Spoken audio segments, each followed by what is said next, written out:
Alex. Hello. How you doing? I'm good. How are you? Man.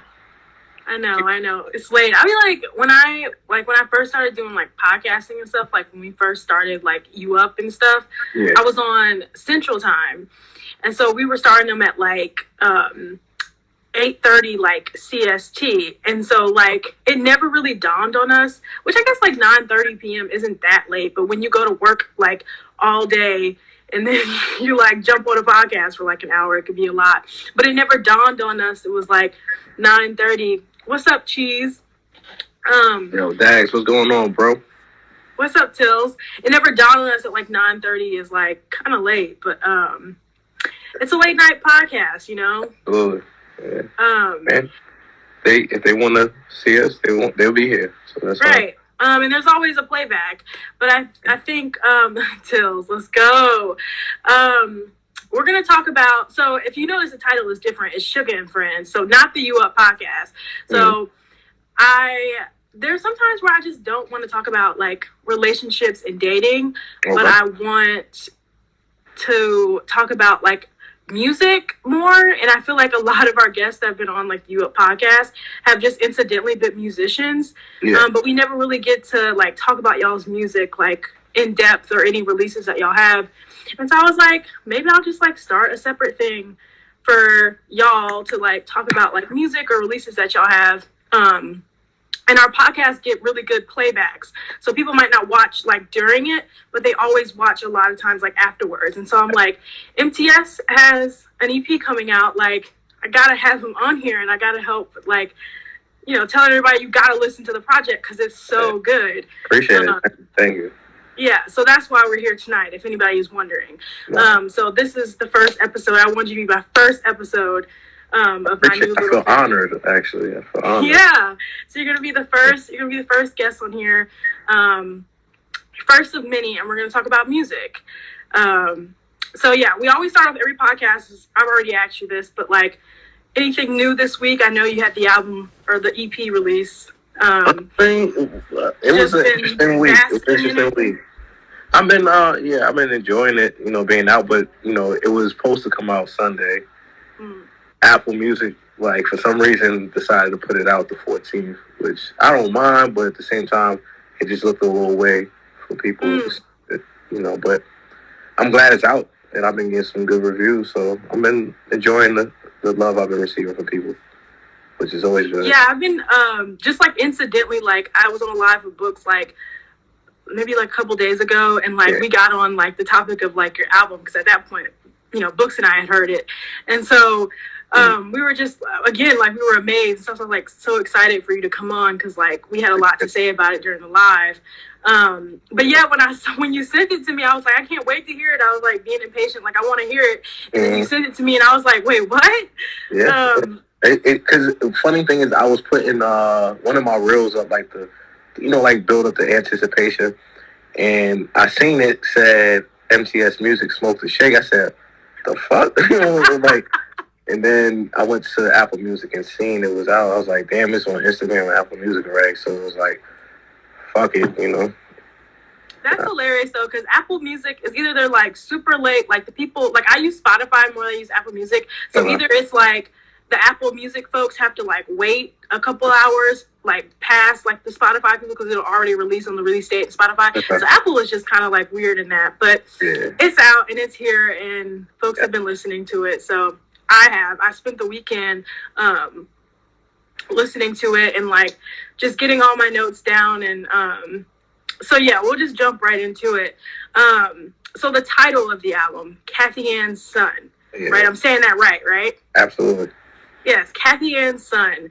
I'm assuming Kathyann is your mom? Absolutely. That's my mom. That's my mama. Okay.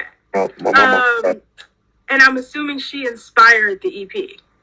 Yeah. I had to like kind of go from the beginning of it. It was like we did Navy Passat. And I liked the vibe I was getting, but I was like, I wanted to come like right back to just not feel like I wasn't working enough. So, you know, we was thinking about different ideas. And at first it was supposed to be like, you know, lost sessions from the Navy Passat thing. I was like, if I'm gonna name a project after my mom, it gotta be a little more sentimental, more personal. So it turned into a whole EP, and then by the time it was over, I was like, nah, this is a beautiful project. So here it is. So, yeah. It really is. And when I first read, like, I love projects that are entitled by, like, either, like, if it's your mom or, like, you know, if it's our kids, like family members or maybe even friends, because I feel like those projects are usually like the most sentimental. And I feel like people work harder, like when it's like about somebody that you like really care about, like especially like your mother, like the work feels more like so much more important. Not that it isn't if you aren't, but it just feels so much more special. I agree with you. Yeah, go ahead. No, I agree with you. I was just okay. Yeah, it just feels more special. And so when you listen to the album, like that's the vibe that I get. And I want to talk about the album cover. So like the art. So is that like a real picture? Like that's like a painting or whatever? Like who did the art? My man Craig, he did it. His name is CD Anchor on IG. Yeah. I follow him. He did Vegas cover. He did Jack Kings. He did a couple people out there. You know, and I just fell in love with the art from those previous covers, and then I sent him the picture. It's a picture of me when I was like 5 or 6 for my graduation, and my mom was there hugging me, so we just turned it into a cover. I mean, I know a lot of people's looking at it like, but the way his art is just like it's just something about it that just was like, nah, that's perfect. So. But, the photo is like really striking and beautiful. And when I first saw it, I was like, oh, like it's so cute. And then you like posted the real photo, and I was like, oh wow, like he did a really, really great job on it. And it looks stunning. I mean, Vegas cover was stunning too. But I like portrait style to see like it like the something art realistic. Like, realistic was like so cool. But then also have his own like unique style to it that makes it like unique to him. So that was really, really dope. Did you go through any other pictures at any point and was like there was one of me from like my second birthday party or something like that, but it was like more crowded in the picture. But I just felt like that picture, just me and my mom's, meant a little more because it's like it's just us two, you know what I'm saying? So that's why I chose that one. And then also it just was like that picture gives me like a vibe of like a kid who's reflecting on, like, you know what I mean? Like I'm not a kid, a man reflecting on his younger days with his mom. So, and that's like a picture I would think would be like sentimental to somebody. I know it is for me because, I mean, I have it in my house, but you know, it's now I can see it every day and everybody can see it. So that's pretty much it. So I want to talk about the structure of the EP. EPs are usually shorter than LPs anyways. But really, like, if you're taking account, like, if you take the intro out of it, like, you really have, like, 7, it's like 8 tracks, but if you take the intro out of it, which is shorter than the other tracks, then you really only have, like, 7 tracks of, like, full, complete songs. And so I love, like, I'm a huge fan of EPs because I like to see artists like try and get something done in like a super like short amount of time and like make it, because it forces you to be like concise and it forces you to like get it right, like and it's so hard, but it's so beautiful to see when it comes out. Like I was a huge fan of when Kanye West was doing like the 7-song albums or whatever for like Teyana Taylor, like we got Daytona out of it too. Like I was a really huge fan of those things, and a lot of people aren't. A lot of people are like, well, I just want to hear like a full-blown album of like 15 songs. But sometimes all projects aren't meant to be that long, right? Like some of the EPs are. And so I was wondering, like, what was your process or like thinking behind it being it's 8 tracks, but like the intro is like the first track and then you have the 7. So like what was your thinking behind that? Well, like I said, as I knew it was like gonna be called Kathyann song, I was like, all right, I'm gonna do something like basically everything about it is gonna be symbolizing my mom. So her birthday is April 2nd, so 4 to make 8. So I was like that, because you know EPs usually a little shorter, maybe 5, 6, but I was like, just to make it really about her, I was like, I'm going to make it 8 songs. And then as far as like the structure of it, it was just more like I just wanted to I wanted to get a point across in a shorter span of time than I did with the first project, because Navy Beside was 13 songs. Mm-hmm. So I was like, what I'm going to do is try to make an album or a project just as great as that, but shorter time.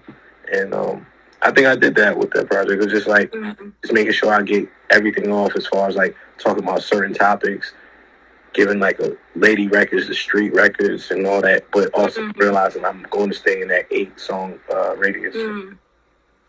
Yeah, it was so fascinating to see, because I was like I didn't know before you dropped the track list. Like, I knew you had something coming out, but in my mind, I was like, oh, this is going to be like probably around the same length as like Navy Beside. And then when I saw the track list, I was like, wow, there's not that many songs on there. And I was like, oh, now I'm really excited, because now I'm excited to see what he has going on and like how he's going to get it done and how he's going to manage his time in the album, like as he's rapping, and how he's going to touch over topics. And like I said, Books and I were in a live like a couple days ago, and Books was like really fascinated by that point too. He's in here now. Hi, Books. But he was like, yo, to like see him like grow and like do that in like 7 songs was like fucking dope to him, and it was like fascinating. And I agreed, because like I said, I love that like short structure. I think people's attention span is like shorter nowadays anyway. Absolutely. And so when you listen into like 13 songs, sometimes it'd be like dragging by the time you get to the end, and you'd be like, damn, because like you really put like the heavy hitting songs, like I was trying to sneak in whatever Books, because you really put in like let's say you have like a 13-track song or 13-track album. Wait, how did he just jump from one account? That was weird. And then by the time you get to the end, it's like people mentally are tired, and so it's like I'm just in general, I'm not a huge fan of like super long albums, because I don't think that nowadays people have the attention span for them. And so that sweet spot, like 7 might be on more of like the shorter side, right? Like an EP, but like maybe a sweet spot is like a couple more than that. So like 10 maybe is like the perfect, right now in today's age, might be like the perfect album or so for like people's attention spans. I think with the 13 on the last project, I took it like going into this one, I was like, you know what? With that mindset of being like, all right, everybody's not going to be trying to hit 13 songs. Or maybe, like, it's funny enough, the Navy Beside isn't long. Yeah. Like, time-wise. You see 13 songs on the paper, you be like, all right, yeah, I'm kind of fatigued by the end of it. But yeah, I just wanted to do everything I did with Navy Beside, but in a shorter time. And then also get a little more, like, more growth, like, give it, like, another lease on my life as a rapper. So, you know, show them that I'm not stuck in one place. And also show that, yo, he's developing every project. How long did it take you to finish this project? God honest truth, this project took maybe like 2 or 3 months. Oh, that's short. That's not long. Nah, because it was, like I said, it started off initially as like a plan to do like a lost tapes idea. Yeah. And then it was like, nah, we gonna scrap it and just write new records. And literally, first record I did for this project was Blue F, and then it started going from there. But what's your like I always ask artists this, especially like rappers or lyricists, because I'm always like fascinated by the process, because like I'm more of like a traditional writer, so sometimes it can take me like really long to get like a piece of like traditional writing out, like putting the pen to the paper. But like, what's your process like when you're writing? Like when you're like, okay, I gotta get this project done. Like, do you go into a certain type of like mental space? Like, I know, you know, you like to, you know, smoke a little bit. So you smoke a little bit, you light some candles, like do you eat your favorite snack? Like how do you get into like album mode? Like what's your process to get hyped for it? Honestly, with like writing just in general, like I just be like, I'm turn the beat on. And it goes from there, like whatever the beat tells me. So like I could be going to somewhere, I can go out of town, I can write a song just in my head, just keep playing the beat over and over. Or if I'm at the crib, I'll just turn the beat on. And, you know, like I don't have to light candles or nothing like that. But it definitely, like, just give me some weed, and to drink, a good beat, and then a song will come with it. And then, like funny enough, I've taught myself more recently to write without writing it down. Just keep, saying it over and over and over. Then when I get the opportunity to sit down, I'll memorize. I'll read it off my mental notes and put it down on paper. So, do you feel like it's more? Well, I have two questions. Do you feel like it's more when you aren't writing it, like putting pen to the paper? Do you feel like it's more like you're able to perform it better? Like it's more dynamic? Like only thing with me, for me personally, I think it's better for me to write it down because I know exactly what I need to say for sure. Whereas, like, if I'm still trying to do it off my head, I'm going to forget something, and I don't want to be off beat, so I'd rather write it down. But, like, in the process of me writing while I'm, like in the car or something, I just keep saying it over and over and over and over and over until I can't forget it. So then it's, like, there for me. But, okay. Was there a certain like sound you were going for this album? Because I feel like there's like this album sounds a certain way, and we'll get into that like in a little bit. Okay. But I'm just curious to know, like, to hear you say it first, because it does sound a certain way. And like when people pick beats, what's up, Made? When people pick beats and stuff, like whenever they're trying to like Made's my boy, whenever they're putting together a project, like in their minds, like they might have like beforehand where you like, I want Kathyan's son to like sound a certain way, and did it turn out to like be what you thought it would be, like sound wise? Sound wise, it actually sounds better than I thought it was going to sound. I mean, but I gotta give that credit to the engineer of all my shit, Momma. He be doing this thing, but for the most part, as far as like the beats and all that, it was just like I had, I probably say I wrote, because it's 8 joints, I probably have like 2 that didn't make the cut, so to speak. But for the most part, it just seemed like everything was like in the same range. It wasn't like too far left or it's too far right. Only the one that I did for my mom was kind of like the one that sonically is like different, so to speak, because it's not what I traditionally do as far as like, people know me for the sample raps and those type of joints. So, but it's just also I wanted to put some diversity into it too, so it doesn't sound like a beat over and over.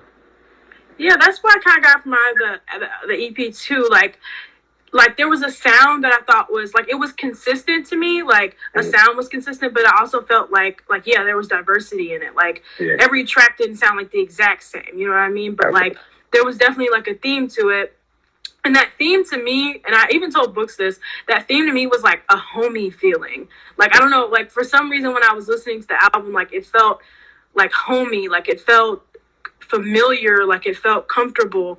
And so I was like wondering, like, man, like, was MTS going for a certain sound with this that maybe reminded him of like, it's named after your mom. So like, it feels like all thematic. Like it reminded him like the certain beats he chose, reminded him of like a homey feeling or like home. Truthfully speaking, it's like some of the songs like were more like, I try to like tie it into my youth and like, the correlation of being around my mom. Like, obviously Blue Half was Lloyd Banks. That was like something like big for me when I was a kid growing up. And then like just different, like obviously the Momma song, like just telling like, I think that's what it is more so than anything. I think Navy Passat was like fire, but I think this project was more personal. Like it was just more of like that's why you say it sounded like a homey feel, because it was like I was telling you things that just was like open, like an open book, just giving you like a page of my mom's life. You know what I mean? Like I was saying things that I had never said on record before about my mom. You know what I mean? So definitely just was being an open book this time. Do you do you think you have a sound like? So you're from the East Coast, right? I don't know. Tell everybody where you're from. I'm from Laurelton, from 22nd Street, 136th Avenue. That's the Carter block. So, yeah. Yeah, do you think, and so being from Queens, being from Laurelton, do you think you have, fire emojis, do you think you have a sound, or do you think that, like you're kind of ambiguous? Like, do you think that your sound kind of differs from, like, what you hear a lot, or what people may think is consistent with, like, East Coast rap? Yeah, answer that. I think, personally, I'm a little more different than most of them, because it's not like I'm, like, most of them live in that one pocket and stay there. I lived outside of Queens, so therefore I'd be lying to you if I didn't like the Fredo Bangs, the Young Boys, and all that. I listen to too. Whereas I listen to Nas, Jay-Z, Kool G Rap, all these people. I still listen to the different people, like West Coast rappers, down south rappers. So that's why I feel like I'm diverse in that aspect, because my personal listening to other rappers, 9 times out of 10, they're not going to be like always the same shit, So that's why I go into projects with the idea, like, all right, like on Maybe Beside Guava was not a record that a lot of people might see from me. Yeah, Guava was lit.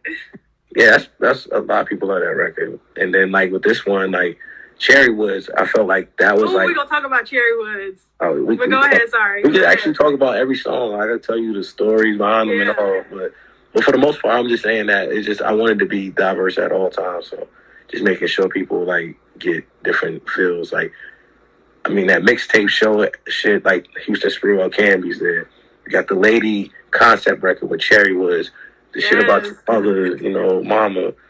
Retro Barkley's 2 is another, like, Buddha Brothers with Tills. Everything Smoke the Shake, too. That's a lot of people's favorite record right now. Yeah.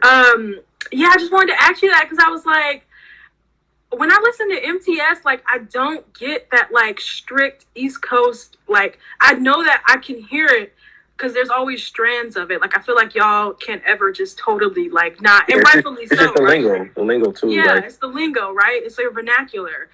So you're never going to not sound like you're from New York, because you are from New York, right? And specifically even Queens, right? Like, people who are from a specific area in New York have a specific way of saying things and, like, a specific vernacular.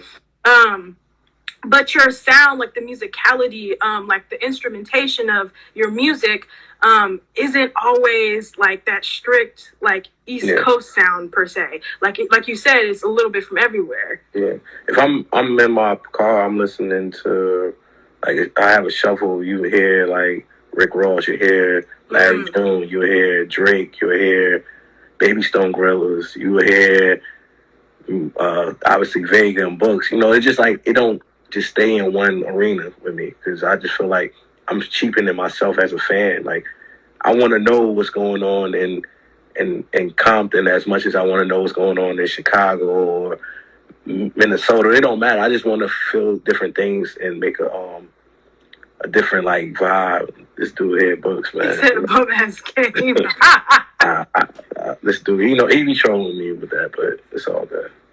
But yeah, more importantly, I just want all the diversity. That's all I want. I mean, I could say I rap pretty good, but I'd rather be the person that, when you go to him, he has everything to offer to you. He can give you a lady record. He can give you a concept record. He can give you some street shit. He can give you whatever you want. And that's what I'm trying to be. Books is hilarious. Yeah, what's up, Daryl? We're going to go into, like, the, like, songwriting aspect of your album now. Because that's, like, my favorite parts of, like, listening and, like, studying an album is, like, going through, like, each song, each track, and, like, just saying things that I liked and things that I noticed, and then, like, allowing you to, like, provide some commentary on it. The intro. Okay. So I thought that the intro was, like it had, like, the soul, like, kind of vibe to it, and it was, like boom bap-ish, and it was, like, yeah, it was just, like, I love the sample. Like, it was just, like, the whole vibe of it was, like, oh, okay, like, MTS is, like, because, like, Navy Passat, to me, was, like, a bit more abstract. Like, the sounds were, like, unique. Like, they weren't as, like, like... Absolutely. Yeah, like, this song, like, the intro, like, immediately, as soon as it comes on, it's like, oh, he's competing with, like, the people out here who are, like, really into soul right now. I feel like hip hop is like right now, like a lot of folks are using like soul joints and like they're sampling a lot of like soul music. So as soon as the intro turned on, I was like, oh, okay, hold on, like MTS, and then like I hear you start rapping and like it's so confident and like you're flowing with the soul, and I'm like, wow, like this sounds really, really good. So immediately as an audience, like a person who's just like, you know, listening, I'm like, okay, so he sounds confident on like the first track. So already I'm like reeled in, and he's like in the trend right now because a lot of people are using like soul beats and stuff like that. So I'm like, oh, okay, and it's got like a little boom bapish to it. And so I'm like, oh, okay, so already he sounds good. So that was like my first thought. The voice that's in the intro, is that 50? Yeah, it's 50. Yeah, I was like, I know that's 50. Why did you pick that? It kind of goes with the theme of all my projects. Maybe besides, obviously, you had Game on the first one. And this one, I just wanted to do something like, kind of like, I had to find something for, like, talking about, like, a mother or somebody that's, like, that type of figure in your life. So, and it just so happened, it was like, I stumbled on the 50 clip. I was like, nah, this is perfect. And as far as, like, the beat and the sample, it reminded me of, like, when I was a kid, my mom had this green Pathfinder, so, and that it had the boom bap kind of vibe of like the 95, like Trackmaster. It reminded me of some Trackmasters type stuff. So that's why I was like, I like that beat. Plus my man was telling me, he's like, yo, you should use that beat for the intro. Cause I was that honestly was probably one of the last joints I wrote. Cause it was like, I always want to do an intro for a project, but I didn't have one, so to speak, for this project. And I was like, yo, I was just playing beats for my mans. He said, nah, that's the one right there. Out the Talented for the beat. Yeah, so like immediately when it came on, I was like, okay, so now he's establishing a theme. He's establishing a sound too, but I don't know if the rest of the EP is going to be that sound. But I know that he's interested in this. I can hear the theme. I know it's this, you know, it's consistent with the title. Like it's going to be about, you know, Momma and his perspective. I also wanted to talk about, we're going to like skip around through it, but I want to go, to Cherrywoods because what I liked about David Prasad too, because you had a joint on there that was like catered to the women too. And so what I want to talk about is like the vulnerability in it, because I feel like guys have joints about like women or like cater to women, but I feel like sometimes like especially now we're kind of in like the era of music where like everybody want to be hard or at least sound hard. Like you might not be like talking about women, but like your voice sound like you know about that life. And I feel like what I love so much about your music is that just how dynamic and diverse it is, and you're able to come out with a joint like Cherrywoods, and it's like vulnerable. It shows like a little bit of a vulnerable side. And so I want to know, like, do you feel vulnerable when you like writing like joints for women? Like how do you get into like the mood for it? I mean, I think, and I say this respectfully, I think female records are easy to write for me. Not to sound like some like I'm an overly confident person, but I just feel like it's easier to write for me because that's what I like. I mean, I like women, so I not try to write something that they will like. But no, more serious note though, with Cherrywoods, it was like I wanted to be like kind of different than Guava, because Guava was kind of like straight to the point. Yeah, knew Guava what I was talking like about. Real explicit too.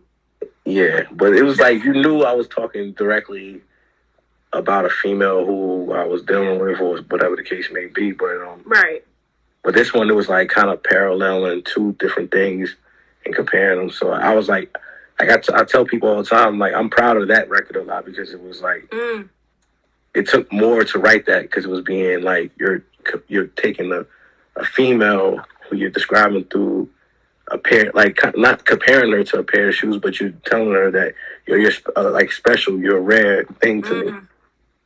Like, you know, like these certain shoes that nobody really walks around in. So like kind of like just being creative on that note instead of giving them like a kind of like straight to the point record.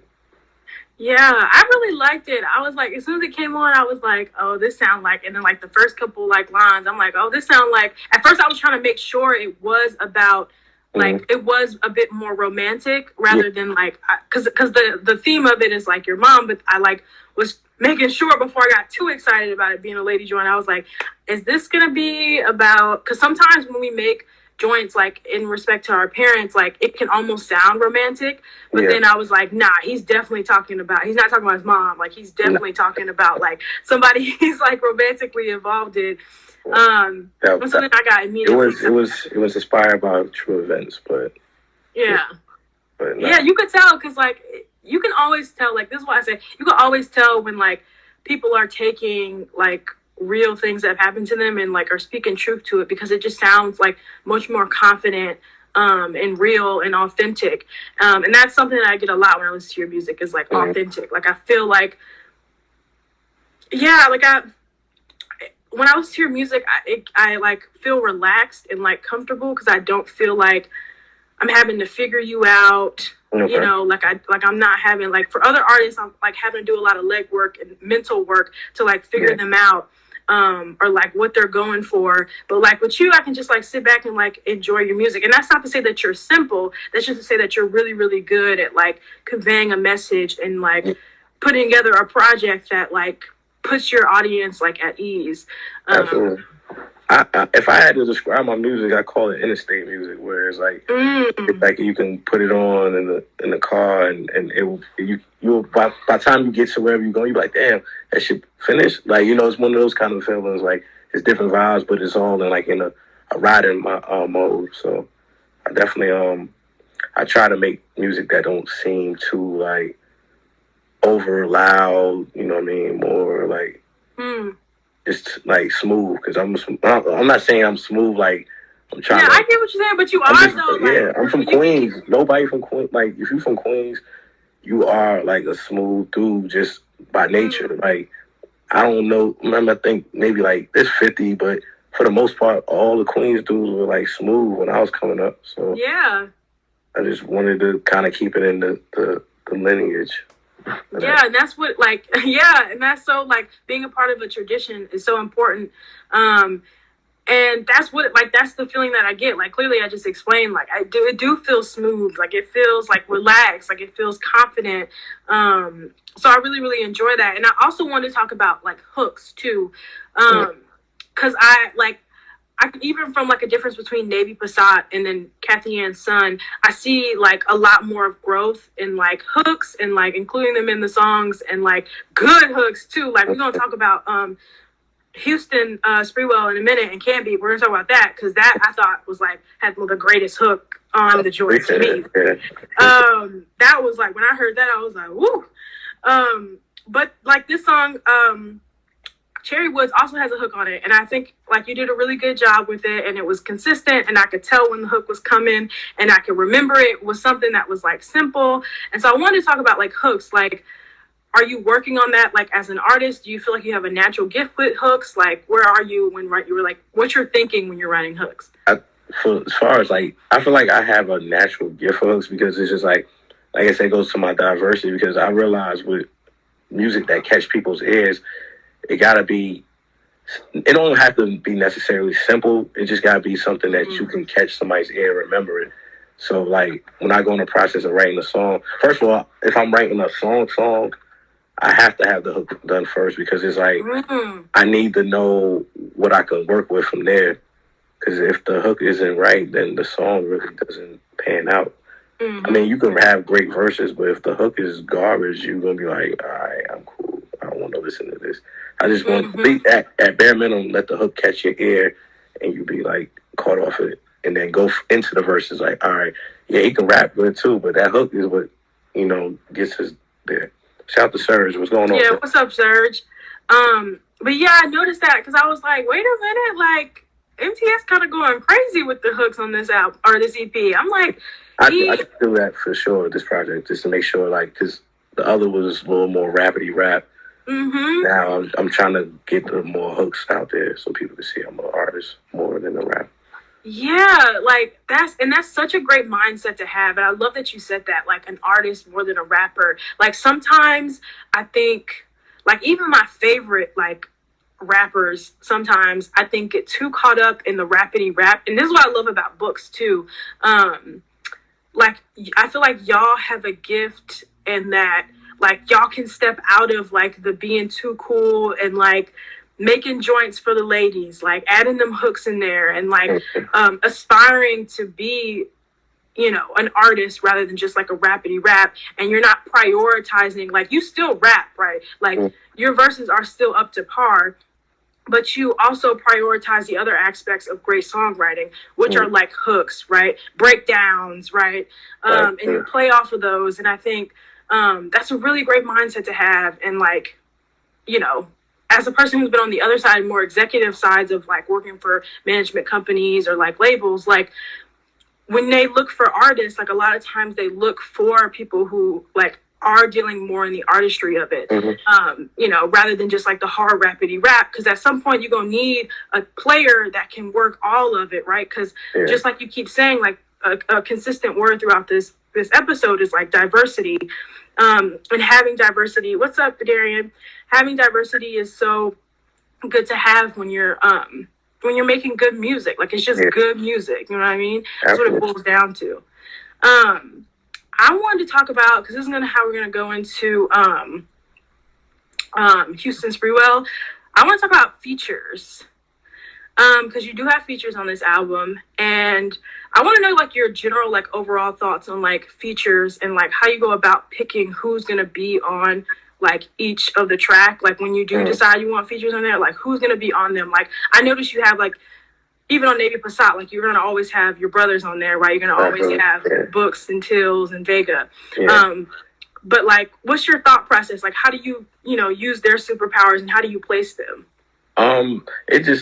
It's more of like an ear thing, honestly. If I hear a beat, I just kind of could pinpoint who I think would sound good on it, just more so than even myself. Like for instance, like with Guava, I knew Tills would fit perfect because me and him have that kind of bounce, and then Books and me sound good together on the more jazzy sample, which is obviously, you know, Navy Passat and even Houston Sprewell and Camby, Vega too. So it's just like I said, I play it by the ear, whatever record I feel, and then like if I don't want to sound like lazy, but if I feel like, damn, I got my point across in one verse and I don't need a second verse, sometimes that's what I lean towards. But sometimes I just want to get my people on. Like, no matter what, if I ever drop a project, you're going to hear Tills on there, you're going to hear Books on there, you're going to hear Vega. In some shape or form, they're going to do the beat or they're going to rap on it. Like, so. And then, obviously, with me being more newer, so to speak, you know, I'm not going to have, like, names like the big names like that because I feel like it's not organic that way. You know what I'm saying? Oh, that's the fact though. But you know. Well, he said Vega was supposed to be on Navy Passat. Well, he produced a record. Yeah. Well, he was supposed to be on the song Navy Passat. Oh, for real? Oh, that's what he's talking about. Yeah. Oh, okay, interesting. But, you know, it turned out to a classic, man. Shout out to Books. Books did his thing on there. I love that we're dropping gems and behind the scenes stuff. Hey, listen, I'm down to tell stories about all the records because I view it like kind of like this is art to me, like this is history. So I could tell like what went into these records and you know and what came of the nights I made them and all that. Yeah. Serge said crazy. Vega dropped the verse on some like random something, you know. I don't think he in here, but Vegas should do that verse still. Okay, yeah, you should. If you ever watch this back, I'm sure he'll probably watch it back at some point. Yeah. What MTS said. I want to talk about like carrying on the point of like features and stuff. I told Books this. I was like, y'all are like the dream team almost. Like, not even almost. Like y'all are a dream team. Like you. Books, Tills, like Vega, like I feel like y'all, and maybe because y'all have like been friends, you know, and been to, you know, together as like a brotherhood for a long time. And so like that's why when y'all get on tracks together, like y'all sound so like comfortable and confident. And it doesn't sound like manufactured or like forced, right? Because obviously y'all are like good friends. But yeah, like y'all operate like a dream team almost, and y'all fit where like necessary. And so I like, what is it like working with, you know, your friends or people that you've known for like years? I mean, it's kind of like just kicking it. Really, like, you know, if I'm around Vega and Books and we do the record in person, it's like just us doing, like, we was chilling. You know what I mean? It just what happened. The beat came on. We wrote rhymes to it. All that shit also just blends together because we all grew up. I say this, with me, Books, and Vega, we all grew up in the same neighborhood, so it's like we all got the same kind of ideas, same kind of like mindset, same ear. So it's like it just sounds natural. I met Tills when I was living in Virginia for some years. So, and Tills has always been dope to me. You know what I'm saying? He always was dope to me. So Tills is great. He's like one of the most diverse rappers I ever heard, and that's not just because he's my friend. Right. You know, he really gets it in, sings, produce, all that. So like just being around him is like I picked up on his vibe, and it's like, oh, we got similar shit, and then it just works well, and then we bring it to the fold. So you got the Cobra Syndicate, you know. So we it just with them guys, man, shit is just easy to work with them. It really is. Like, I mean, I'm sure they lyrical giants in their own, but you know, it's easy. You know, really, it's really easy. Made said triple threat, quadruple threat too. Yeah. How did Houston, Sprewell, and Camby? First of all, talk about the title and like what it means. And how did it come about? Like, how did the record, like, what made you want to write that record? It's titles from Allen Houston, Sprewell, Latrell Sprewell, Marcus Camby. Part of the '99 Knicks. The last time we went to the finals, you know, as a Knicks fan. But it was just like those dudes, like, was like a resurgence in New York for that year, like, because we had a bad season. And this was like a resurgence, which is why I called it that, because it's like, yo, me, Books, and Vega, we just, like, we a resurgence to that sound that we deem New York. You know, the Queens sound. That's really kind of like that mixtape, mix show, like DJ Clue type music. That's what I was like aiming for that one. And then the beat was just like kind of like I love Alchemist. Like, it was very hypnotic, and I was like, nah, I gotta use this one. And you know, I got my brothers on it, and they made it. And that's funny. Like, I literally like laid my verse down, and I seen Vega perform his, and then Books did his. It was just like, it honestly just felt like everything fell in place. Like, literally everything fell in place. I did my verse and the hook, and Books was like, yo, Mo, you a genius for this hook. And I'm like, I'm thinking it's nothing to me. I'm thinking it's like a light hook. I was like, it was like, I really thought it was a light hook. And then when I heard it on the playback, I said, nah, this actually is a problem. So, no, that shit hard. Yeah, and with the beat too, like all, like just like you said, like everything just fell in place. Like that record is like perfect for real. Like it really is. I can't see it any other way than it went. Yeah, it's like the most absolute version of that, of like what a song could be. It's like I was talking to Books about this too, like about like the idea of like feel good music, and I feel like we kind of touched on this already. Like you say, you like have like interstate music, like you have feel good music too. Like I love when I heard the album just in general, the EP just in general, it's feel good music. But that record, like that track in particular, is like feel good for sure. Like when it comes on, like I could just like imagine people like in their car and like, or even at the house chilling or like headphones in the music. I was listening on my way to work the other day. I was like MTS really did it with this hook. Like, and it's easy for you to remember, and it's like catchy, and I'm like, this is just too perfect of a song. I'm gonna be real. Like I said, when I did the hook initially, I didn't think it was gonna be that good because I was like, I don't want to sound like cocky, but it kind of came fast. So I'm like, this is not really that good of a hook. And then when Books like was like, nah, yo, this is the one. And I kept playing it back. I'm like, you know what? You're right. And I think that's also just the artist in me. Like, you undersell it, or sometimes you oversell it, but the ones you undersell usually be the ones that really be the ones. Yeah, and that's so true. Book said, tell him again. No, which part you always tell them that it's the hook is fire? The hook is really fire. Yeah, trust me, I'm sold now for sure. Yeah, like you definitely gotta be sold on it, because like I played it for like some of my friends too, and they really like that's like a lot of my friends. It's like that's their favorite like track on the record. I'm not mad at that one being the favorite. Yeah. Pretty good. Like it's like it catches your attention, like, you know, not from the beat all the way down to the hook, all the way down to the feature. Like it really is just like the perfect joint on there. That one was crazy. I want to talk about Momma. Okay. Till said, hell yeah. That song fire. Gotta oversell that ish. Yeah, for sure. I'm gonna be like, I repost it like a lot. Like I repost the other songs because I like the other songs too. Like I like Cherrywoods a lot, obviously. I mean, I'm a girl. I like Cherrywoods real bad. I like Momma too. We're gonna talk about that one in a minute. But I like Houston Sprewell. I like Cherrywoods because I'm a lady and I thought it was a track for me. I always like that. And I like the intro a lot too, to tell you the truth.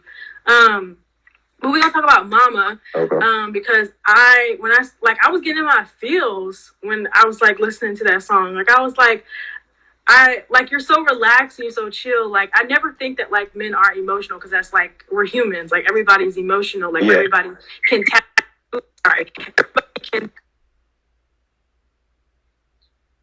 into like a side that is like vulnerable.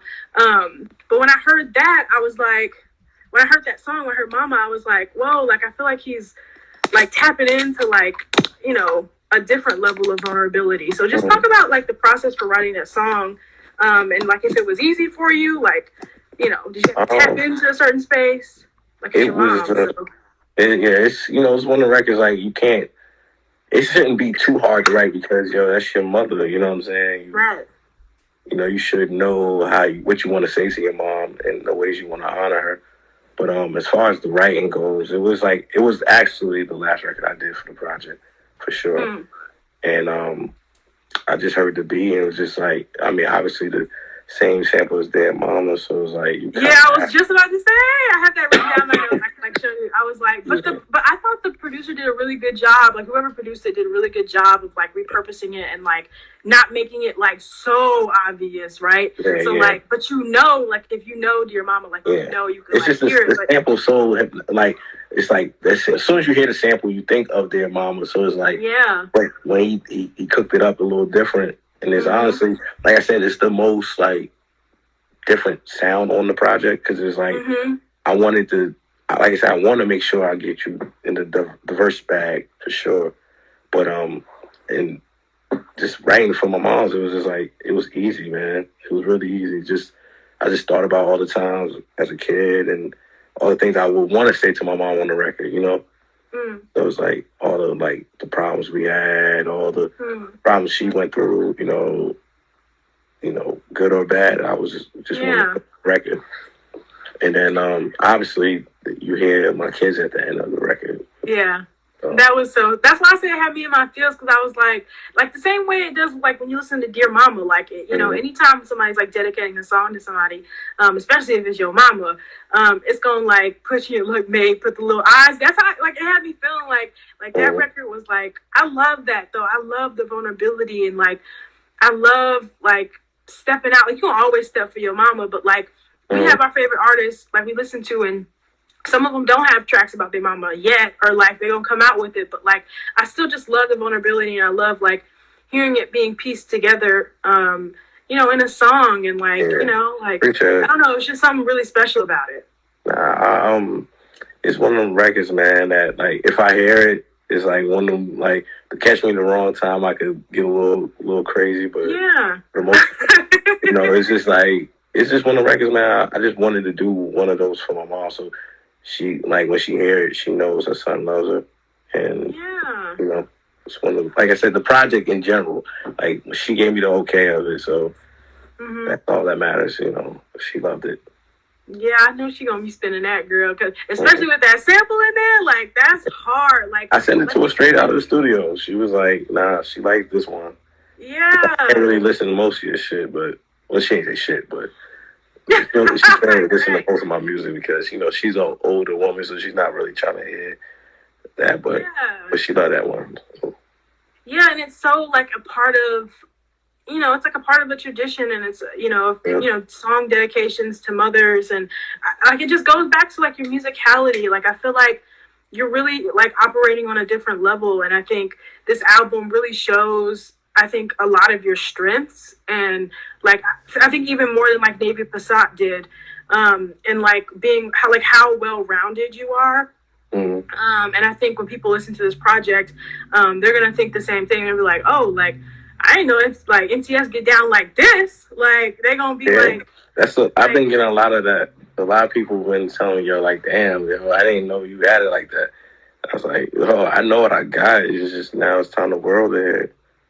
Yeah, and you're working for sure. And like, I don't know. It's just like I feel like we're in an era right now where people are like putting their best foot forward, and I just love to see it like coming to fruition. And I'm so like honored and blessed to have you on, because it's like I don't always get to meet like the people who I enjoy listening to their music, but to like have y'all, like even like Books in here and then like Vega, to know y'all is like even more like fun, because I get to ask y'all like questions or anything, you know, any comments that I had about the album. So that's funny. I want to talk about Retro Barkley's Part 2. Okay. I want to talk about, so tell us who it's produced by. Produced by the masked one himself, Vega 7. It's my dude, man. That's like I always say that, yo, me and Vega started like this shit very, very long time ago. You know, and just to see him work on his rapping skills and then him becoming a producer, it was just like, I'm proud of that boy, man. But he definitely, funny shit about that song is that we literally we was working on Retro Barkley's 1, and that's produced by Sapuda. And he had that beat, Part 2, Vega had that Part 2 beat, like, at the same time, simultaneously, and it just was like, when I heard it, he was just playing me beats one day, I was like, nah, I need that for Part 2.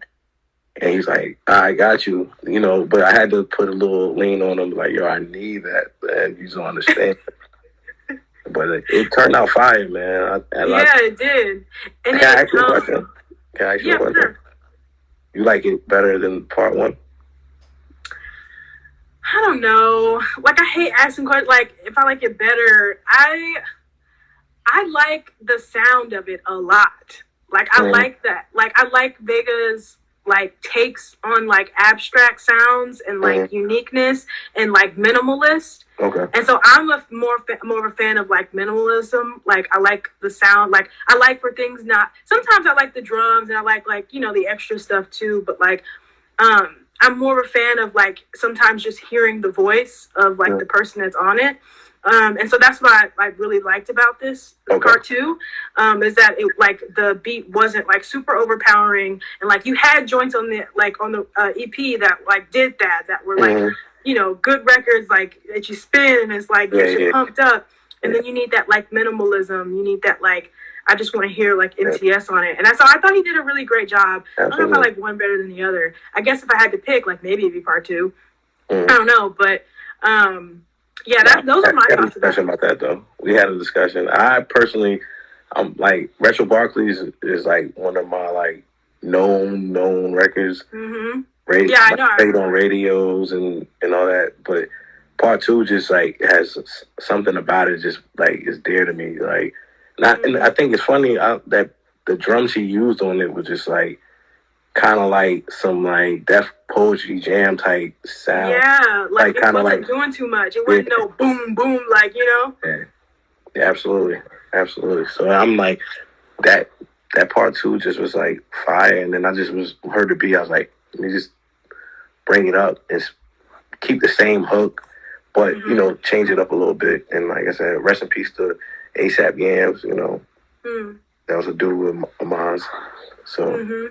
I just wanted to kind of bring him into it, a little play, and then, you know, it was just like a record that I was like, when I did it, I knew people was gonna love it because it was like they loved Part 1, they can't deny Part 2. So yeah, Yeah, I agree. I thought I did a really good job, and I like the continuation of it was dope. And I think not a lot of people know yet that like Vega produces, and so he produced two of my favorite records of mine, like Navy Passat and Navy Passat. I love Navy Passat. That beat was crazy. Yeah.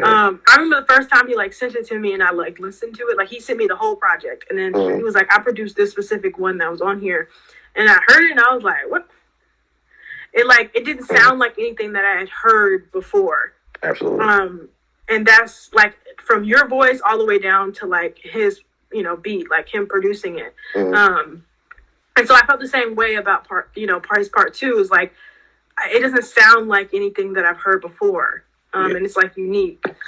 I love part 2, man. That just was like, it just sounded, like I said, it's very smooth, man. It's just, and kind of, when you look on the project, it goes after Buddha Brothers. Buddha Brothers is more up-tempo, more... I love Buddha Brothers. Yeah, me too. It's just got like an up-tempo vibe, and then you go into part 2. Part 2 is like the perfect closer.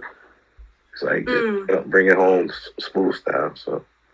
Yeah, I like Buddha Brothers because I thought Till's verse was like incredible. I like his voice. I don't think Till's doesn't sound like anybody else to me right now. Like I can't which I love. Like and I feel the same way about all of y'all. Really, like y'all don't sound like other people. Like y'all don't sound like y'all are like imitating a voice or imitating like another person. Absolutely.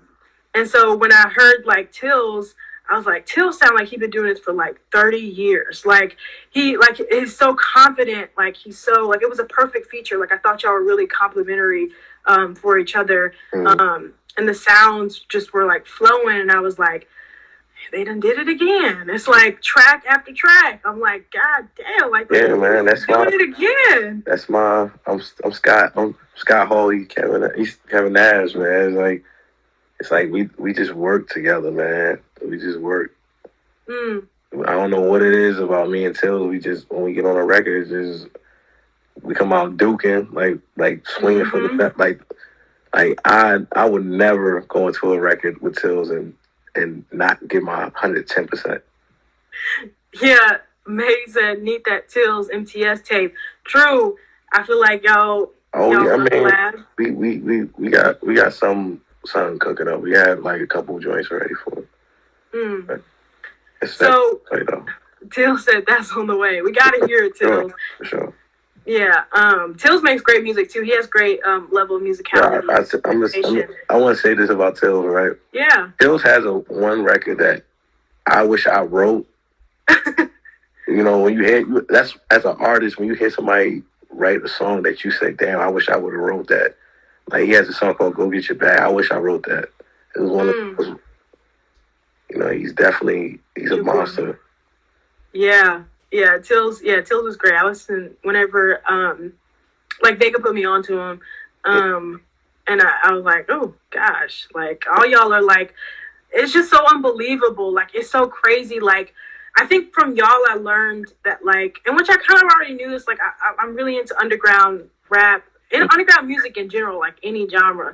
But we're specifically talking about like hip hop. Like I'm really into underground hip hop, but like I think y'all have taught me, love is reciprocated, my man. I think like y'all have taught me that like there really are some like really, really talented people just in this world who are like operating at like different levels. And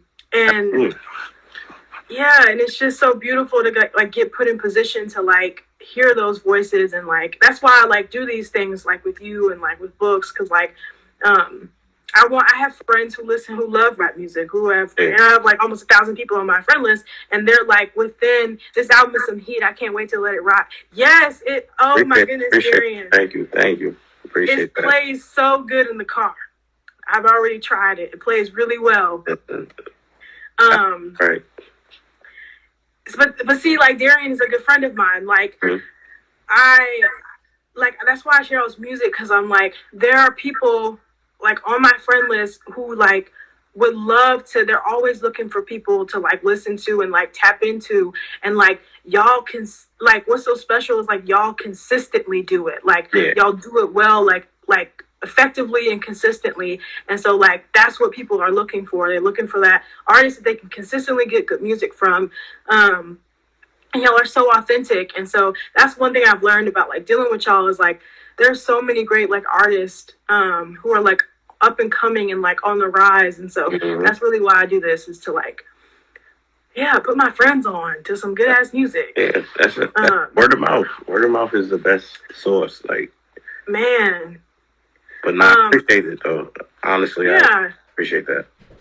Yeah, for sure. I wanted to talk about like what were your like any like favorite moments or like really challenging moments during like the album process, like funny stories, anything you want to talk. Good moments, bad moments, funny stories. I'll say the only bad moments is like not getting it to y'all like earlier, because I'm a dude, like I really write all the time. Like I would like to write and then record it and give it to the world, but in the process of like making sure it's right, I have to sit down with it. So only thing I would say bad wise about this project was just I didn't put it out faster, but it sounds crazy considering it's only like a 2-month span of me recording it.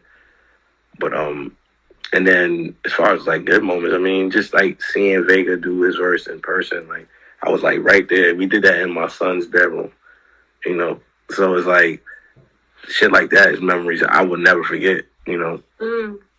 Just I remember the first time I played Till's verse on Buddha Brothers. I said, "Damn, he did it again." You know what I mean? It's like one of those like just this whole project, man. And then also, but the best memory is just getting my mom's to say, "Yo, I like this one." Like she really like enjoyed it. Like I sent it to her first before anybody. She enjoyed it, so that's all that matters to me at the end of the day. It's like she really, because I'm like, it's her namesake. I want to make sure she enjoys it the most. So she gave me the okay, so that's all good with me. Yeah. So that's really, that's really like the entire time that I've like, I listened to it like more than once because I'm gonna continue to listen to it. But every time I listen, like I get new, like new feelings about it. I come to better understandings with it. I hear more things, right, in y'all's verses and catch little like gems. And I love like, I think the ones that I said already that I love the hooks on, like immediately when I heard them, I love the hooks, but it gets better and better as you more like you learn them, so like I'm able to like sing some of them too. So it makes it even more of like a great experience because I'm like, oh, like it's not too hard for you to get with type. So it makes it like more fun when you can like sit with it and like Darian said, let it ride when I'm driving. Like for real, like I ran errands like earlier today and I had my headphones in and was like in my own little world, and it felt like it was like the track list to like my life. Like, it's really one of those, this is a project that I feel like a lot of people are going to relate to. And it's like, people are going to really vibe with it. And I've heard good reviews from like people who are like in our circle too. And like some people who are out of our circle. And so, I wanted to come on here and like give you the space to like say what you got to say about the project and have a good conversation with you, because I was like, I got to talk to MTS about this project. Appreciate it. It's an honor because obviously you've been like supporting us from the gate. So anytime like you need something done, I'm there to do it. But this project, like I said, I just wanted to get a good project out there that people can enjoy. Everybody can feel. It's something for everybody. And on top of that, I was just like, I'm gonna set out to make a Navy Passat with less songs, more diversity, more creativity, more wittiness, more pretty much more everything, but in shorter form. It's 25-minute songs, so you can't be, you can't. It's not gonna kill you not to listen to 25 minutes. Right. And then on top of that, the music is great. So. Right, it is great music. Like Smoke the Shake, I love that beat on Smoke the Shake. Yeah, Smoke the Shake's great. What do you have coming up? Like, are you working on something like right now? I know you just dropped something, but like y'all usually be working on like hella things at one time. It's okay if you're not, but I know you doing something. I know it. Yeah. I'm currently obviously we just dropped the project, so it's just like it's going out now, trying to get it you know, do some more promo and stuff like that to get it out there. Yeah. Are you gonna make visuals? Sorry, not to cut you off. Yeah. I know you're big on visuals. And so I was thinking to myself, like, which ones I would like want to see a visual for. What you think? Not gonna lie, I'm low key though. You can probably gonna be like, ugh, but low key though, I know what you're gonna say. I want to see a visual for Cherrywoods. Nah, I mean that's a good record though. So, and I'm gonna tell you with that record personally, I've grown to love it even more after the album dropped. Like I loved it before, but it was like now hearing it on like mix and mastered, and it just was like wow, you know what I mean? And this, I listened to it, I'm like, damn, I was real creative, you know, like the you love me and my I want to be wherever you be. Yeah, I don't even know my lyrics sometimes, but just know like the baseball hat line, I was like, wow, you know, that's creative, you know. Yeah. Let me knock it out the park. You love me with my Yankee hat. So yeah, I was like, Cherrywoods would be dope because I want to see like. I want to see him be fly, like in a visual for that. Obviously, I would definitely want one for Houston Sprewell. That's one I think a lot of people like champion so much because it's just like it gives that feel of like New York. But I like the Cherrywoods out there. I like Smoke the Shake. But from there, you know, we'll see. You know. We're gonna see. We're gonna definitely do videos though this time for sure. But as far as what I was doing, what I got coming up, I got the appreciate that. Proofs that Blue Hef is personal. Blue Hef is personally my favorite song that I ever wrote. Really? Tell me more about it. Why? First, I'm a Lloyd Banks fan since I was a kid. So I mean, it was one of those records, and I heard the sample. It reminded me, it's the same sample as what's that Freddie Gibbs shit? I can't think of it right now, but when I heard it, it was just like perfect. You know what I mean? It wasn't too much. It was just like perfect. And then I was thinking about some shit. I thought Banks would be on it, so I was like, you know what? I'm just gonna make a song by Blue Hef. You know, that's his alias. So a Queens nigga, I gotta keep my boots fresh. Attach my name attach money back to my name like a new stretch. Like that was just being a Queens dude. It's like that's why I said in the beginning, this is for Queens because it really is for Queens. Like that's my heart. So but and then I was like just taking like old Banks lines and kind of like repurposing them and through the verse, you know, which is it's like paying homage to somebody that created, well, not created me, but he was definitely one of the people that I looked up to when I was a kid trying to rap. So, so back to what you have going on. Sorry about that. We got I wanted to hear it. Yeah, we got like me and Tills, we're gonna do a tape, so that's gonna be on the way. Hey. But my third tape is called From Laurelton with Love. I love that. That's going to be kind of winter time, so that'll be the next MTS project. But I'm always working, you know, always down to work, always down to, you know, my DMs is definitely open. Pardon me if I don't respond fast enough, but they open. Yeah, you are one of them dudes that's like, but all y'all are, but y'all are busy. That's how it's supposed to be, you know, y'all supposed to be busy. Yeah, it's just you know, I got so much going on that I still just want to just work all the time, still, no matter what. Like I want to, you know, do records with everybody. You know what I'm saying? Like Wiz Kelly, you know, we gonna do something too. You know what I mean? Definitely got a link with Wiz. I want to do joints with like people like 100 Grand Royce. He's somebody that y'all need to check out. He's fire. You know, 100 Grand Royce is a problem.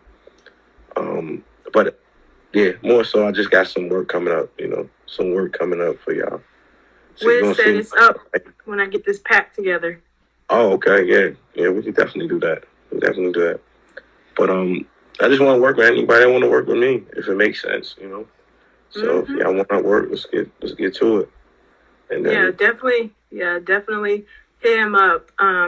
Absolutely. Yeah, that's we're right over an hour. I feel like we covered a lot. As this album, ages, EP ages, I think people... EP album, it don't matter. Yeah, it don't really matter. I think people are really going to have like great things to say about it. And people are already loving it. So if you haven't checked it out already, for folks that are joining, MTS has a new EP out called Kathyan's Son. And please go listen to it because it is really stunning and beautiful. It's on Tidal, Spotify, Apple Music, wherever you stream music. Only things, YouTube is a little funny, but we're going to get it situated, though. It's going to be on my official page, though, real soon, but for the most part. Yeah, look, Darian said goes to make a beat real quick. So Darian is a producer, too. So she. Oh, yeah, Darian, you can do that. We can do that for sure. Yeah. I'm always down to work. Oh, my God. Darian and MTS, that would be a great collab. All right. We can do that. Yeah, so definitely go get that. Go stream that on all platforms, all DSPs, and be on the lookout for future stuff that he has coming out. Be on the lookout for visuals. Follow him at MTS Music. Only. Yeah, we can't get the only. You can't get the only. MTS Music only. So yeah, I had a really great conversation. I love this. As time goes on, like I said, this EP is gonna age, and I think people are really gonna love it. And we'll probably, this isn't gonna be your last time up here. You're my first guest on this specific. We're gonna do another one when Laurelton come out. We could do it. Yeah. No matter Till's project come out, we could. I'm always down for working with Alex. So. Yeah, definitely. So. Thank you for coming on. Thank you for spending time. Everybody in the chat, May, Wiz, Darian, everybody else, Tills. Thanks, Books. I don't know if Books is still here. Thanks for... I want to tag you some shout-outs, though. Yeah, for sure. Give a shout-out to my boys, Vega, Books, Tills, May. Shout out to everybody that's here in the chat watching. Wiz. You know what I'm saying? Man. That's just my nature, man. It's just my nature. But shout out to everybody, it's all love with me. Shout out to Laurelton, for sure. Carter Block, Cobra Syndicate, of course. Who else, man? Shout out to my bro, Sin. Shout out to my kids, my mama, everybody. So, appreciate y'all, for sure. Yeah, for sure. Just shout out Nono and Esco. Oh, yeah. Hey, that's another thing, too, I want to say, man. I don't know why District Kid was hating on my kids. I tried to give them their feature credit. It was like, nah, those names are too common. So, but they're feature artists. My son raps too. A 3-year-old, he raps, but Oh, your kids are so cute too, and they be looking just like their daddy. It don't matter what. All kids just be looking just like their daddy. I don't get it. Like, my son look like me. My daughter more so look like her mom. But. Yeah, but you can tell, like, you in there. Like, I done seen her. You in there for sure. Yeah. But shout out to everybody, man. Shout out to everybody. Everybody, go do your thing. Go get your bag, like my nigga Till said. Yeah, go get getting them started young. Yeah. Nah, he don't do us. He don't do our rap though. He do drill though. I'm gonna have to cut off the cable, man. No more drill for him. Right? It seemed like the little babies love drill. Like my little cousins and stuff. They know like every word. They knew when I was living in Chicago. They knew like before. Like the rest of the world, like was really like hitting on Vaughn like that. Like my little cousin and stuff knew every word to Crazy Story. Like it was crazy, and they were like babies. Like, yeah, I mean, it's something about them drums, man. It's the drums that get them, man. I could play my music for him. He'd be like, that's cool. But where that G Herbo at? I'm a product of them early reps, though. Yeah, man, you gotta get them in young. That's I think that's how you gotta get them. Start them off young, so they build the love for it. Sure. Yeah. Well, all right, y'all. It's getting late. I'm gonna let everybody go to bed. Who's all in here? Let me see who's all in here before we leave. I see. Oh, Books is still in here. Books been real quiet though. Books, you at work? Thanks for hanging with me again, MTS. We can do that anytime. Love y'all. Have a great night. This is Suga and Friendz, not the You Up podcast, but I'll explain that in the caption. Peace. See y'all later. All right, y'all.